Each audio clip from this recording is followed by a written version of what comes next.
wabarakatuh. Perkenalkan, nama saya Eva Hanifah Humanisa. Saya mahasiswa dari STAI Al Jawami Bandung dari Prodi Pendidikan Agama Islam. Di sini saya mempunyai proposal yang berjudul penerapan metode gerakan khas mata hati dalam upaya meningkatkan prestasi menghafal Al-Quran bagi siswa kelas 3 SDIT Mata Hati Nagrek. Nah, banyak yang bertanya kepada saya, kenapa saya memilih judul ini. Nah, jadi berawal dari permasalahan dalam penggunaan metode gitu ya. Nah, penggunaan metode pada pembelajaran Al-Quran nih khususnya gitu ya.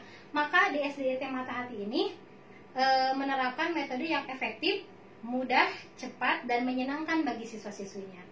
Nah, khususnya dalam mata pelajaran tahfidz ya, yaitu dengan menggunakan metode gerakan khas mata hati gitu kan. Nah, jadi metode gerakan khas mata hati ini lumayan unik ya. Jadi mereka itu menggunakan metode yang efektif, mudah, cepat, dan menyenangkan gitu kan. Nah, selain kita kan dapat info sebelumnya gitu bahwa pembelajaran tahfidz atau hafalan itu kurang menyenangkan, membosankan. Banyak anak juga yang tidak lebih hafal gitu ketika mereka melakukan pembelajaran, mereka tidak langsung cepat hafal gitu dengan hafalan yang diberikan oleh gurunya. Kenapa? Ada masalah apa? Apakah ada masalah dengan hafalannya? Tidak mungkin, karena hafalan juga semuanya pasti sama ya kayak gitu. Berarti di sini ada permasalahan dari metode atau cara penyampaian guru kepada muridnya. Nah, maka mata hati di sini menerapkan metode gerakan khas mata hati. Lumayan unik juga ya, metode gerakan khas mata hati. Jadi mereka menerapkan metode ini untuk pembelajaran tahfidz. Nah, jadi gerakan metode khas mata hati ini apa sih gitu kan? Banyak yang bertanya. Nih, jadi metode gerakan khas mata hati ini melalui gerakan-gerakan tangan yang khas. Jadi ada gerakan-gerakan tangan yang khas ya, yang tidak dapat ditemukan dimanapun selain di SDIT. Benar, saya tidak menemukan dimanapun pakai gerakan tangan seperti mata hati gitu ya. Jadi baru dari mata hati aja gitu kan. Nah, jadi seperti apa nih gerakannya? Ya mungkin gerakannya itu seperti per ayat per ayat. Jadi ini diartikan. Jadi sebuah arti, misalkan kayak arti misalkan kamu, misalkan berarti gitu. Kalau misalkan semua berarti gitu. Mereka berarti gini, gitu. Jadi mereka menerapkan gerakan khas mata hati ini diaplikasikan kepada pelajaran tahfidz. Nah, jadi metode gerakan mata hati ini muncul sebagai salah satu bentuk pengembangan dari metode gerakan dalam membaca Al-Quran. Nah, yang dianggap efektif dalam meningkatkan dan mempertahankan hafalan siswa. Jadi metode ini diyakini untuk meningkatkan dan mempertahankan hafalan siswanya gitu ya. Nah, dunia anak kan adalah dunia aktif ya. Kita tahu ya, apalagi di SD gitu ya. SD ini adalah dunia anak yang aktif bergerak. Nah, jadi sehingga dalam mata pelajaran tahfidz ini diperlukan metode yang menggabungkan antara audio, visual, dan kinestetik. Jadi, 3 metode ini dicampurkan dalam pembelajaran tahfidz. Luar biasa kan, sangat menarik sekali bukan? Nah, terus maka dari itu SDIT Mata Hati membuat inovasi belajar menghafal Al-Quran yang mudah dan menyenangkan guna meningkatkan prestasi anak dalam menghafal Al-Quran dengan mengembangkan metode gerakan khas mata hati yang diaplikasikan khususnya di lingkungan SDIT Mata Hati. Nah, seperti itu ya. Jadi kenapa nih saya mengambil judul ini? Karena dari judulnya saja membuat saya ingin menggali lebih dalam lagi gitu ya tentang metode gerakan khas mata hati ini seperti apa.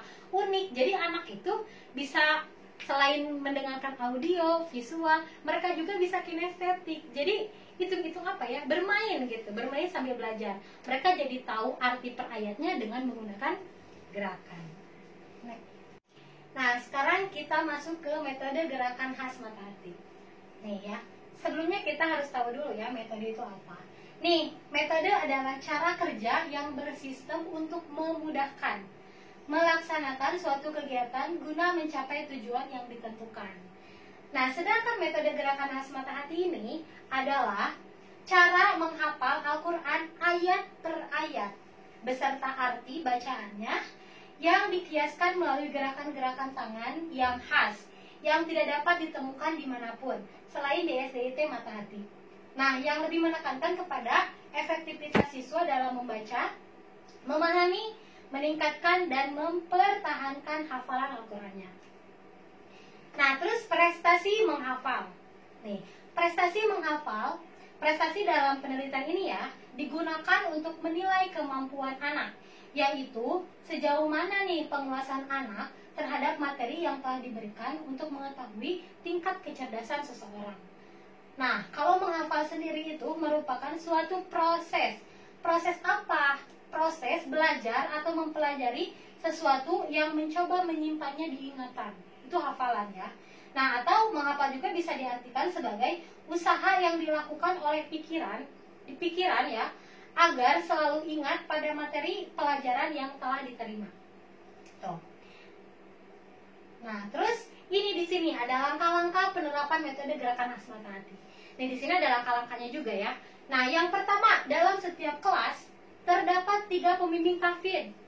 Jadi setiap kelas itu ada 3 pembimbing tahfidz. Loh kok banyak banget gitu ya, 3 pembimbing tahfidz. Emang seperti itu. Jadi 3 pembimbing tahfidz ini masuk kedua ya. Siswa dibagi menjadi 3 kelompok dan masing-masing kelompok mempunyai guru pembimbing yang sudah ditentukan. Jadi satu kelas itu 30 orang.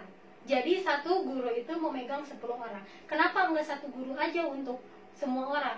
Karena ini sendiri kan tahfidz. Terus menggunakan metode kinestetik atau metode gerakan gitu.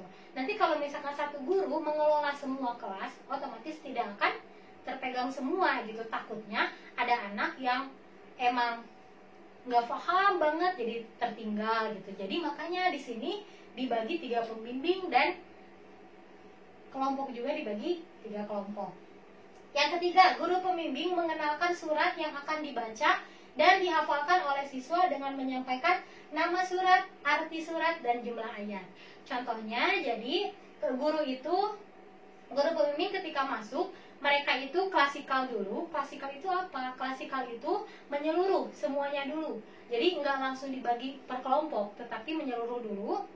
Langsung guru pembimbing ini menyampaikan surat yang akan dibaca. Jadi misalkan surat yang akan dibaca hari ini adalah surat An-Naba.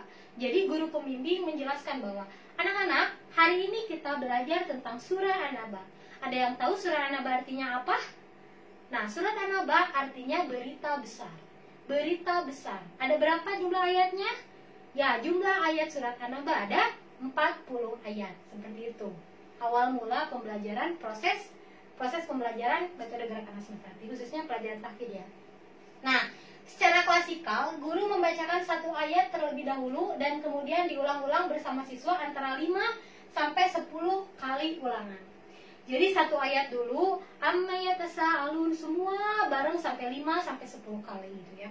Ketika sudah diproses 5 sampai 10 kali, baru guru menerangkan arti ayat yang dibaca per kata sehingga memudahkan guru dan siswa dalam mengingat arti ayat yang dibaca. Jadi misalkan amma artinya apa?